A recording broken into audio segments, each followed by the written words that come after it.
شادیاں کر کے کیسی زندگی گزری ہے, پچھتا رہے ہیں یا خوش ہیں؟ آپ جب ایک بیوی کے ساتھ بیرون ملک جاتے ہیں آپ کو دوسری بیویوں کی یاد نہیں آتی؟ آپ کے زیادہ کام کون سی بیگم کرتی ہے؟ اچھا سوال. آپ کی پہلی سیلری کتنی تھی اور اب کتنی ہے؟ ہاں یہ مشکل بات کہ آپ میڈیا میں کیسے آئے؟ ہاں میڈیا بس میں چل کے آ گیا. کبھی آپ کو رشوت کی آفر ہوگی؟ 30-40 کروڑ تک تو میرے پاس اسکرین شاٹ ہے, میں ڈھونڈ کے دکھا سکتا ہوں. جو یہ ہم نے شف تیر کو پکڑا تھا, 99.9% ہمارے اس معاشرے میں جو دوسری شادی ہے یا تیسری شادی ہے وہ عذاب بن جاتا ہے. کون سی بیوی سب سے زیادہ پیار کرتی ہے؟ ہاں یہ نہیں ہوتا سکتا, یہ تو لڑائیاں کروانے والی بات آپ کر رہی ہیں. آپ کا بیٹا دوسری دونوں بیویوں کو کیا کہہ کے بلاتا ہے؟ آنٹی. آنٹی. ہاں فرا آنٹی, عروسہ آنٹی. میں نے کسی سے بھی کوئی بھی جھوٹ بولا ہوگا نا, میں ڈرتا رہا ہوں یار فرا اس کو یہ نہ بتا دے, یار عروسہ اس سے یہ نہ کہہ دے کہ بھائی فلاں ٹائم تو یہ یہاں نہیں تھے تو یہاں تھے. زندگی میں کوئی پچھتاوا؟ الحمدللہ.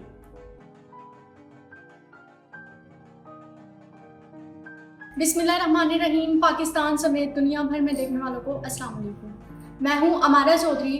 ناظرین, آج ہمارے ساتھ شادیوں میں مشہور اینکر اقرار الحسن صاحب موجود ہیں. ان سے جانتے ہیں کہ انہوں نے 3 شادیاں کی ہوئی ہیں, ان کی زندگی کیسی گزر رہی ہے. ہمارے معاشرے میں ایک شادی کے بعد دوسری شادی کرنے پر معیوب سمجھا جاتا ہے, وہیں انہوں نے 3 شادیاں کی ہیں. آئیے ان سے بات کرتے ہیں. السلام علیکم. وعلیکم السلام, کیا حال ہے آپ کا؟ الحمدللہ, آپ کیسے ہیں؟ اللہ کیسا ہے.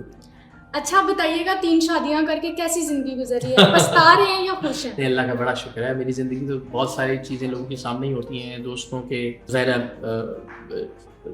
ویلاگز کے ذریعے بہت ساری چیزیں آ رہی ہوتی ہیں. اللہ کا اتنا شکر ہے الحمدللہ.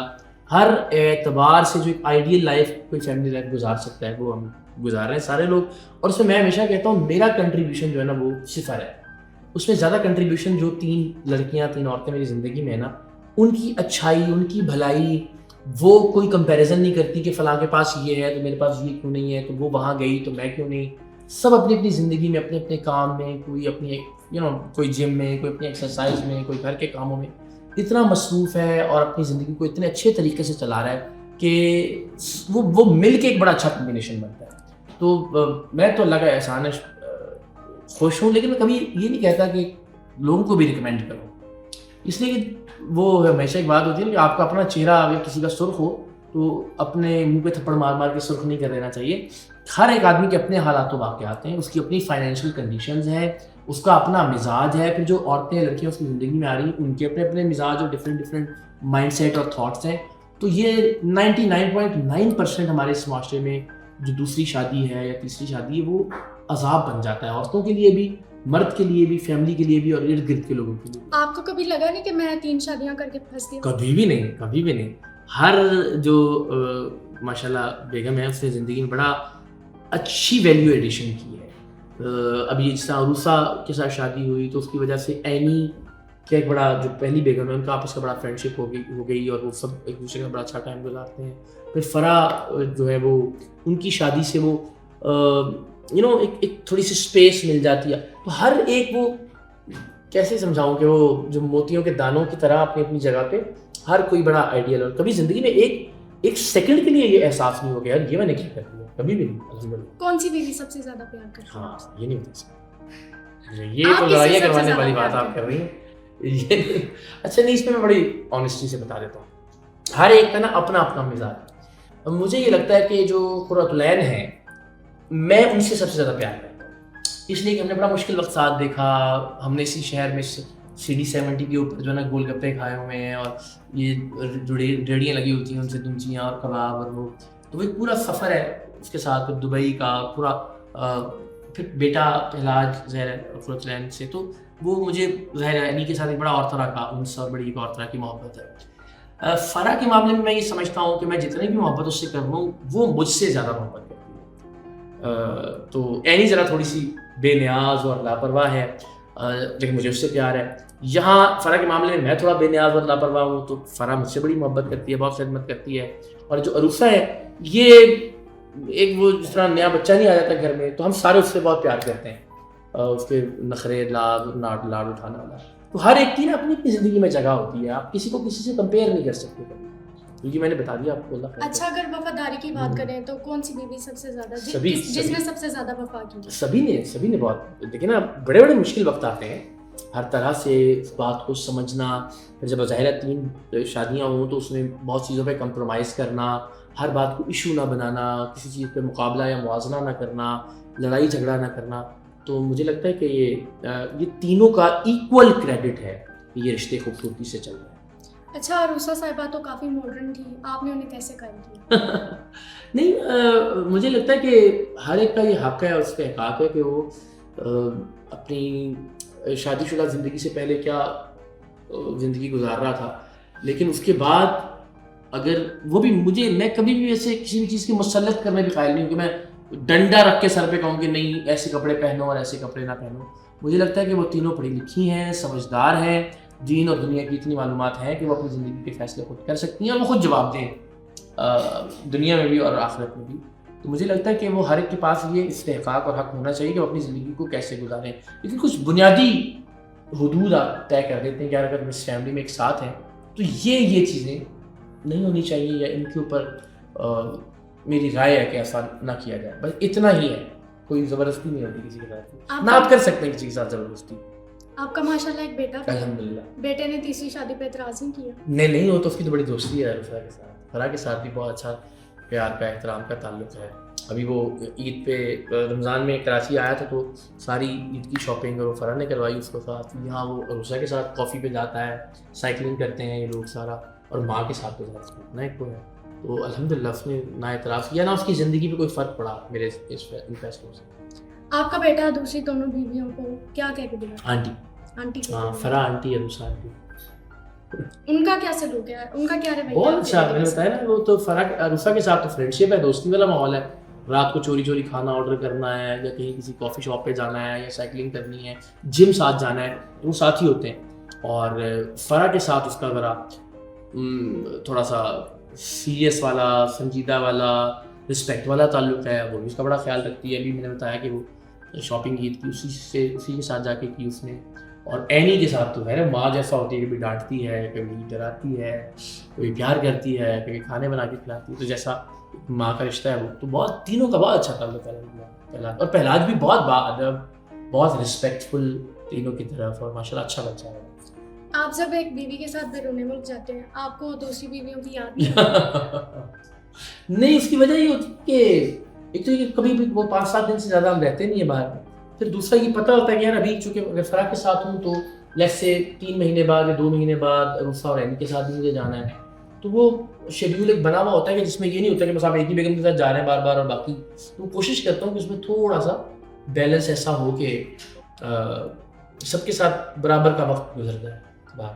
تیسری شادی پر آپ نے اپنی پہلی دونوں بیویوں سے اجازت لی, انہوں نے کیا کہا؟ جی, میں نے بتایا, میں نے تو اجازت لینے کا نوبت آتی ہی نہیں ہے. میری زندگی میں جو کچھ ہو رہا ہوتا ہے نا وہ سب کے سامنے ہوتا ہے. میں نے کوئی چیز, یعنی آپ یہ سوچیے نا سب سے پرابلم کہاں پہ ہوتا ہے. ابھی بھی عید پہ بھی فرح, عروسہ اور عینی تینوں اکٹھے تھے. میں نے کسی سے بھی کوئی بھی جھوٹ بولا ہوگا نا, میں ڈرتا رہا ہوں یار فرح اس کو یہ نہ بتا دے, یار عروسہ اس سے یہ نہ کہہ دے کہ بھائی فلاں ٹائم تو یہ یہاں نہیں تھے تو یہاں تھے, یہ نہیں کر رہے تھے تو یہ کیا تھا, یہ تو مجھے تو یہ بتایا تھا تو یہ نہیں تھا.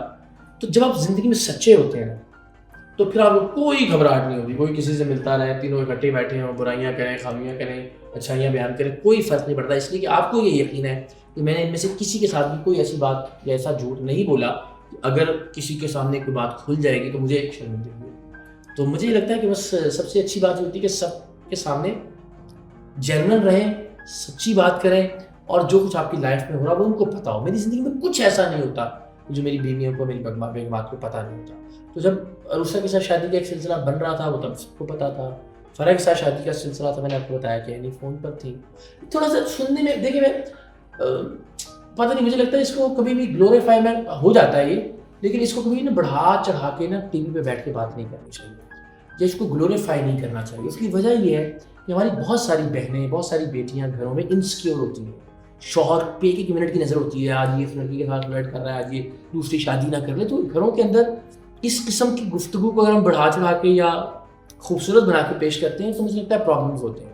تو میں کوشش کرتا ہوں اس میں ہم کم سے کم بات کریں اور اس کو گلوریفائی نہ کریں. اور ہر گھر کی وہی بات کے حالات الگ ہوتے ہیں, ہر گھر کی اپنی فائنینشیل سچویشنز ہوتی ہیں, ہر مرد کا اپنا مزاج ہوتا ہے, ہر نئی آنے والی زندگی میں عورت ہے, اس کی اپنی نیڈز اور اس کی ضروریات اور اس کی اپنی مزاج کی چیزیں ہوتی ہیں.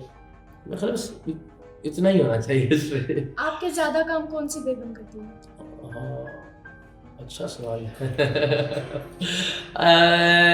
میرے زیادہ کام فرا وہ اس کو ذرا زیادہ ہوتا ہے. اچھا وہ چونکہ اینی میں بہت ساری ذمہ داریاں اور بھی ہیں. میری والدہ ہیں, بھتیجے بھتیجیاں گھر میں ساتھ ہی رہتے ہیں, پہلاج ہے, اس کی پڑھائی, اس کی چیزیں, تو وہ اس نے پورا گھر سنبھالا ہوا ہے. بہت بہت مشکل کام ہے یہ.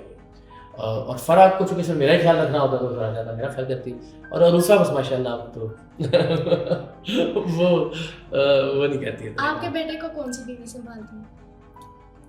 نہیں اب تو اس عمر سے نکل گیا سنبھالنے والی, وہ تو بڑا ہو گیا ماشاء اللہ اللہ کی برکت سے. لیکن پھر بھی ہوتا ہے نا, ظاہر وہ اینی کے ساتھ زیادہ اس کا انٹریکشن ہوتا ہے. پڑھائی چونکہ وہ اسکول بھی ایک ہی ہے جو اینی وہاں ٹیچ بھی کرتی ہیں, زیادہ پڑھائی کی چیزیں ہیں اور سارا وقت میرا اس میں بھی زیادہ. اچھا یہ بتائیے گا کہ آپ میڈیا میں کیسے ہیں؟ ہاں میڈیا میں بس میں چل کے آ گیا. میڈیا میں واقعی چل کے آ گیا اس لیے کہ ہمارا واک ان آڈیشنز تھے یہاں ARY کے لاہور میں, اور میں ڈیبیٹس وغیرہ کیا کرتا تھا. تو مجھے تھا کہ یار ہم کچھ ایسا کر سکتے ہیں جو کیمرہ یا پبلک اسپیکنگ یا کچھ ٹی وی سے متعلق ہو. تو وہ آڈیشنز کا اناؤنس کیا ARY نے, تو میں نے جا کے وہاں پہ کچھ 4-5 ہزار لوگ تھے تقریباً, ہم نے آڈیشن دیا. اور اللہ کی مہربانی سے میں, عائشہ بخش ایک اینکر ہیں, وہ ہم لاہور سے, وسیم بادامی صاحب اور عائشہ خان یہ کراچی سے, تو ہم ایک ہی دن میں سلیکٹ ہوئے. اور پھر اس کے بعد دبئی چلے گئے, خبریں پڑھیں, پھر 6-8 سال خبریں پڑھیں, اور پھر پروگرام سلام مل گیا. ہم نے اللہ کی مہربانی سے سوشل میڈیا ایک پورا سفر ہے. اس سے پہلے میں جب کالج میں تھا تو میں نے کچھ وقت تقریباً 8 مہینے PTV پر بھی نیوز پڑھی. کالج سے میں نکلتا تھا, خبریں پڑھتا تھا. وسیم بادامی سے آپ کی بہت دوستی وہ کب ہوئی؟ اسی دوران؟ جی ہم جب دبئی گئے تو ظاہر ہے وہ بھی اکیلے تھے, میں بھی اکیلا تھا, اور دفتر میں ہمیں ملنا ہی ہوتا تھا. ایک ہی پروفیشن تھا, ڈسکشن بھی ایک ہی ہوتی تھی کہ یار رات فلاں ٹاک شو میں یہ ہوا, یار اس کالم میں فلاں نے یہ لکھا ہوا ہے. تو وہ ایسا ڈیولپ ہوا کہ ہم نے دبئی میں بہت اچھا ٹائم گزارا. ہمارے ایک اور دوست تھے, ان کا انتقال ہو گیا, راجہ مطلوب صاحب. تو راجہ مطلوب صاحب, میں, وسیم بادامی صاحب, ہم نے بڑا ہنگامہ کیا, بہت شور غل کیا. صحیح جو بیچلر لائف ہوتی ہے وہ ہم نے وہاں پہ بڑا اچھا وقت گزرا. تو وہاں سے ایسی دوستی ہو گئی الحمدللہ کہ اب 22 سال ہو گئے ہیں بادامی صاحب کے ساتھ تعلق تو ماشاء اللہ. آپ کی پہلی سیلری کتنی تھی اور اب کتنی ہے؟ ہاں یہ مشکل بات. پہلی سیلری جو تھی وہ تو PTV پہ خبریں, جب میں کالج کے زمانے میں ایز اسٹوڈنٹ پڑھتا تھا تو ایک 5 منٹ کے بلیٹن کا 750 روپیہ ملتا تھا. تو وہ کچھ 6-8 ہزار بن جاتی تھی مہینے کی. سیلری تو نہیں, بس وہ ٹھیک ہی تھا. کالج کے زمانے میں بڑے پیسے تھے وہ. پھر میں نے یہ LGS کبانہ میں ڈیبیٹنگ کے کوچ کے طور پہ کالج میں ہی 4th ایئر میں تھا, میں نے یہاں بچیوں کو اسپیچ اور ڈیبیٹس کی ٹریننگ دینا شروع کی. اس پہ مجھے 1 گھنٹے کے 13,000 روپئے ملتے, اچھے خاصے پیسے. پھر میں جب ARY پہ آیا اور میری ہائرنگ ہوگی بطور اینکر, لیکن 6-8 مہینے میں ویزے کا کوئی پرابلم تھا. ARY کے ویزے کی جو کوٹا تھا وہ ایکسپائر ہو گیا تھا. تو مجھے نے کہا کہ آپ رپورٹنگ سے شروع کر لیں یہاں تک آپ کی لرننگ اور آپ کو سیکھنے کا. تو جب میں نے یہاں ARY میں شروع کیا تو جو پہلا چیک ملا تھا 15,000 روپے کا. پھر جب دبئی گئے پھر تو 9,000-10,000 درہم تنخواہ تھی, جو کہ پاکستان کے اس وقت کے 4-5 لاکھ روپے بنتے تھے. تو پھر اب تو ٹھیک ہی. کبھی آپ کو رشوت کی آفر ہوئی اور کتنے پیسے ہوتے؟ بہت بار 30-40 کروڑ تک تو میرے پاس اسکرین شاٹ ہے, میں ڈھونڈ کے دکھا سکتا ہوں. جو یہ ہم نے شف ٹیر کو پکڑا تھا اس کے مریدوں نے تو بہت, انہوں نے 3 کروڑ کا چیک تو میرے دوست کے سامنے رکھا, وکیل ہے ہمارے دوست کے, یار یہ 3 کروڑ روپے لے لیں اور ہمیں اقرار صاحب سے ملوا دیں, ان سے بیٹھ کے بات کر سکیں. تو بہت پیسے, لیکن اللہ نے حلال طریقے سے بہت عطا کیا, شکر اللہ. کبھی دل میں خیال نہیں آیا کہ پیسے لے لیں؟ نہیں, ضرورت نہیں محسوس ہوئی. اور ایک ایمان یہ یقین تھا کہ آپ جب سیدھے راستے سے پیسے بنائیں گے تو پیسوں میں پھر کوئی کمی نہیں. تھوڑا سا وقت ضرور لگتا ہے اس کے اندر, لیکن یہ کہ اللہ کا شکر الحمدللہ کبھی ایسا نہیں ہوا کہ کسی چیز کی کوئی کمی رہ گئی ہو یا کوئی کسی دن بھوکے سونا پڑ گیا ہو. اچھا آپ اپنے بیٹے کو کیا بنائیں گے؟ یہ بڑا غلط رویہ ہے ہمارے ماں باپ کا کہ میں یہ بناؤں گا. میرا یہ خیال ہے کہ بچے کو اس کے فیصلے خود کرنے دینے چاہیے. اس کا جھکاؤ کس طرف ہے, وہ کیا کام کرنے میں زیادہ کمفرٹیبل ہے, اس کو کیا کر کے اچھا لگتا ہے, وہ کس چیز میں زیادہ ایکسیل کر سکتا ہے.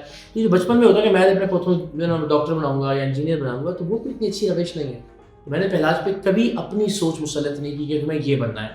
اس نے پہلے کرکٹ اکیڈمی جاتا رہا، پھر اس نے اپنی مرضی سے فٹ بال شروع کیا. فٹ بال میں الحمدللہ وہ بہت اچھا ایکسل کر رہا ہے ایز گول کیپر. وہ پاکستان نیشنل ٹیم کے لیے بھی کھیلتا ہے، پاکستان کے باہر بھی اس نے پاکستان کی بڑی بار نمائندگی کی. ابھی ملیشیا میں ایک ٹورنامنٹ تھا لنکاوی کپ، اس نے goal keeper of the tournament یعنی گولڈن گلو ایوارڈ جو ہے وہ جیتا. تو مجھے خوشی ہوتی ہے کہ وہ جو کر رہا ہے، وہ خود صبح 5 بجے جاگتا ہے، ٹریننگ کرتا ہے، رات 4 بجے بھی 3 بجے بھی، لیٹ نائٹ کے جو ٹورنامنٹس ہوتے ہیں ان میں بھی جاتا ہے، تھک کے آتا ہے، پھر اسکول بھی جاتا ہے. وہ جو کام خوشی سے کر رہا ہے اس کو وہ کرنے دینا چاہیے، اور اللہ کرے اس کو کریئر بھی، اور نہیں بھی تو پھر ظاہر ہے جو بہتر سمجھے گا تو وہ اپنی مرضی سے کرے جو کرنا چاہتا ہے. آپ کی 3 بیویاں ماشاءاللہ، آپ نے ان کو کیا کیا گفٹ دیے اور ان کی کیا کیا ڈیمانڈ ہے آپ سے؟ ہائے کوئی ڈیمانڈ نہیں ہے بیچاری، اللہ جانتا ہے. کبھی کوئی جی برتھ ڈے پہ یہ کریں، اور ابھی جا کے وہ روفا نے کچھ سالگرہ وغیرہ کا تھوڑا بہت گھر میں کیک ارینج کرنا شروع کر دیا، ورنہ کبھی بھی مجھے سچی بات ہے یاد بھی نہیں میں نے کسی کو کیا گفٹ دیا. جو ضرورت ہے وہ سب مل رہا ہوتا ہے. میں گفٹ دینے کے معاملے میں، برتھ ڈیز یہ جو ڈیٹس ہیں وہ یاد رکھنے کے معاملے میں، اور جو ڈیمانڈز ہیں وہ پوری کرنے کے معاملے میں، ڈیمانڈ سے مراد ہے جو ضرورت سے میں تھوڑا سا کمزور ہوں. مجھے نہیں نہ برتھ ڈیز یاد رہتی ہیں، نہ مجھے کوئی گلدستے اور پھول، بڑا خوش قسم کا آدمی ہوں. آپ کی بیویاں غصہ نہیں کرتی اس بات پہ؟ نہیں، فرق کو کبھی کبھی اعتراض ہوتا ہے، لیکن باقی کوئی اتنا زیادہ لڑائی جھگڑے والی غصہ نہیں. لیکن برتھ ڈے بھول گئے، اور سب کو اندازہ ہے کہ کام میں بزی ہوتا ہوں، مصروف ہوتا ہوں، تو سب اکوموڈیٹ کرتا ہوں. اچھا، آپ نے ایک تحریک شروع کی ہے جی، اس تحریک کا پوائنٹ آف ویو کیا ہے؟ بہت مختصر بتاتا ہوں، اس سادہ سی بات ہے. مجھے یہ لگتا ہے کہ پاکستان میں ایک ایسی سیاسی جماعت کی ضرورت ہے جو کسی آدمی کی نہ ہو، جو کسی خاندان کی ملکیت نہ ہو، جو عوام کی ملکیت ہو، اور اس پارٹی کے اپنے اندر جمہوریت ہو، اس میں میرٹ کا ایک سسٹم ہو، اس میں انٹرنل الیکشن کا ایک سسٹم ہو، اور اس کے ذریعے جو سب سے قابل لوگ ہیں وہ منتخب ہو کے پارٹی کے عہدیدار ہیں، چاہے وہ چیئرمین ہو، چاہے وہ پریزیڈنٹ ہو، چاہے باقی یونین کونسل یا ڈسٹرکٹ یا تحصیل کی. اور وہ لوگ جو کہ عام لوگوں میں سے ہوں، مڈل کلاس. ابھی تک یہ ہوا نا کہ ہمارے جتنے لیڈر ہیں وہ سب امیر زادے ہیں، جو ایجوکیشن کالج کا پڑھا ہوا ہوگا، کوئی باہر سے پیسوں کے بل پہ پڑھ کے آیا ہوگا، کسی کے باپ کے پاس بہت پیسہ ہوگا، کسی کا باپ وزیر اعظم یا ماں وزیر اعظم رہی ہوگی، وہ لیڈر بن جاتے ہیں. جب تک عام لوگوں میں سے لیڈر نہیں نکلیں گے، مڈل کلاس میں سے لیڈر نہیں آئیں گے، اور وہ بھی کسی کی وفاداری یا کسی کی چاپلوسی یا خوشامد کی بنیاد پہ نہیں، اپنے ٹیلنٹ کی بنیاد پہ، انٹرنل الیکشن کے ذریعے، تب تک یہ ملک ٹھیک نہیں ہو سکتا. ہم نے جاگیرداروں کو، وڈیروں کو، سرداروں کو، ہمیں ان کو موقع دیا ہمیشہ. آپ مڈل کلاس کو چانس دیں، اور مڈل کلاس میں سے بھی وہ لوگ جو سب سے قابل ہوں کہ میرٹ کے ایک سسٹم سے گزر کے ٹاپ تک آئے. تو مجھے لگتا ہے کہ ایسی سیاسی جماعت کی اس ملک کو ضرورت ہے، اور اس سیاسی جماعت کی تشکیل اور قیام کے لیے ہم عوام راج تحریک کے نام سے جدوجہد کر رہے ہیں. اور اللہ کرے کہ جب وہ پارٹی انشاءاللہ بنے، میں اس میں ہمیشہ یہ وعدہ کرتا ہوں اور رکھ دیتا ہوں کہ میں کوئی عہدہ نہیں رکھوں گا، کیونکہ اگر میں نے کوئی عہدہ لیا تو پھر وہ ایک اور آدمی کی پارٹی بن جائے گی، ایک اور شخص کی جماعت بن جائے گی. لوگوں کی، عوام کی ملکیت میں ایک جماعت جو ساری دنیا میں ہوتی ہے، اس کے اپنے اندر جمہوریت، انٹرنل الیکشن، میرٹ کا ایک سسٹم، اور اس کے ذریعے عام لوگ آگے آئیں، عوام کا راج لگے، مڈل کلاس کو حکمرانی کریں، اور عام لوگوں میں سے انشاءاللہ ایوان وزیر اعظم میں لوگ. زندگی میں کوئی پچھتاوا؟ الحمدللہ یہ ضرور ہوتا ہے کہ آپ سے کوئی نادانستہ غلطی ہو جاتی ہے، کہ آپ نے کسی کے بارے میں کچھ رائے قائم کی اور وہ بدقسمتی سے غلط نکلی، اور اس پہ آپ اظہار افسوس بھی کرتے ہیں. لیکن یہ کبھی نہیں ہوا کہ ریپینٹ کیا ہو یا پچھتایا ہوں، کہ کیونکہ غیر نیک نیتی سے کیا، جو کیا ایمانداری سے کیا اور خلوص نیت سے کیا. کوئی ایسا فیصلہ نہیں جس پہ الحمدللہ کوئی پچھتاوا یا کوئی ایسی نیگیٹو فیلنگ. آپ کا پروگرام ہے سرعام، جی کبھی آپ ڈرے ہوں؟ نہیں الحمدللہ. سرعام میں ہم نے جو ہے نا جناب 15 سال میں کوئی ایسا موقع نہیں ہے کہ جب تھوڑی سی بس 2012 کا وہ تھا، وہ بھی گھبراہٹ یا ڈر نہیں تھا، بس یہ تھا کہ آج شاید یہ لوگ مجھے مار دیں گے. وہ ایسا ماحول بن گیا تھا کہ مجھے بس آج آخری وقت ہے زندگی کا، اس میں اپنی ماں، بچہ، وہ سب ذہن میں آتا ہے نا، جو فلیش بیک چلتا ہے. لیکن اللہ کا شکر کبھی تمہیں دیکھیں ڈر لگتا ہے یا گھبراتا ہے تو میں روک دیتا ہے یہ کام. اگر میں نے 15 سال ہر بار مار پڑنے کے بعد، جیلیں کاٹنے کے بعد، مقدمے جھیلنے کے بعد یہ کام چلائے رکھا ہے اور میں کرتا رہا ہوں، دیٹ شوز کہ میں گھبرایا ہے، دیٹ شوز کہ میں ڈرا ہے. وہاں مشکلات آئیں، بڑی پریشانیاں آئیں، لیکن اللہ نے ہمت دی. جی بہت شکریہ. آپ کا شکریہ. جی جی تھینک یو. ناظرین، آپ اقرار الحسن کے بارے میں کیا کہتے ہیں اور آپ کو ان کی باتیں کیسی لگیں؟ اپنی رائے کا اظہار کیجیے گا. اجازت دیجیے. اللہ نے